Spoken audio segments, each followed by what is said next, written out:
I'm Rob Saunders, curator of the Letterform Archive.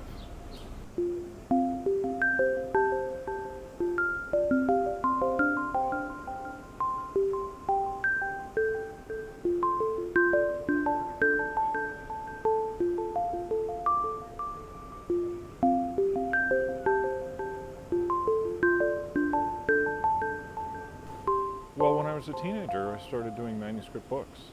I mean, I would pick a kind of a short or medium length text and write the whole thing out and create a small bound book. So, you know, 8 pages, 12 pages, that kind of thing. And it really gave me an appreciation for using letterforms in space, laying out a book, which led to the interest in type.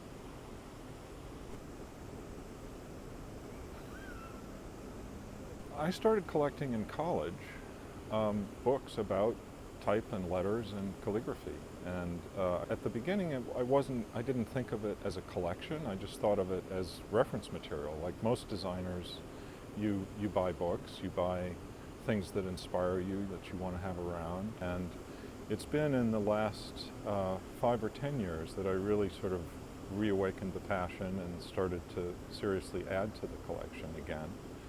And I tend to pull on threads. I find something that fascinates me, like Dwiggins or Type Foundry ephemera or Rudolf Koch or Russian constructivism. And I get 1 or 2 pieces, and then it just becomes a kind of a crazy passion until I've built a little sub-collection. Letterform Archive came about because a few years ago I started to think about where the collection would land. And I started by talking to some institutions and curators and people that I knew. And I got a very curious response. I had one curator tell me, for God's sake, don't donate your material here.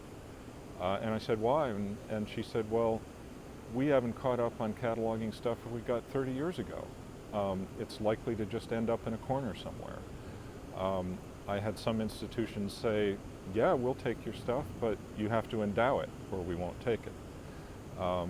And I realized that if I really wanted designers to see this, to have access to the material, that I might have to do something myself. I had a chance to speak at TypeCon last year, and it was so much fun and it was so well received that it really catalyzed a thought process about how to make this go faster and how to really take advantage of the opportunity.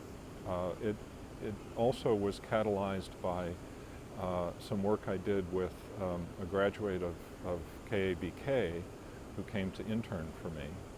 And in that process we organized a bunch of material that had been sitting around in boxes, but we also started having a lot more visitors, and she brought her friends over.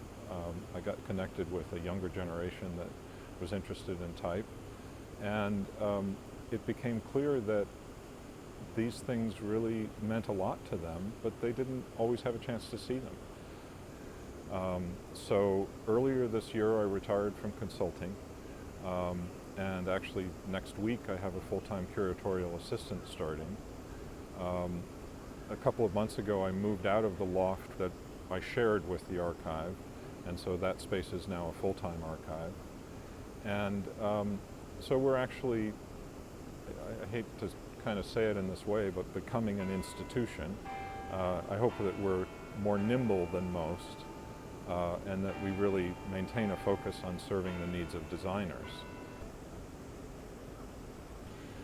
We intend to catalog and digitize all the material that we physically have in the archive, but also to expand the archive digitally to include things that we don't possess, and to organize those sub-collections in a coherent way for designers and make them available on the web in digital form and also in print publications.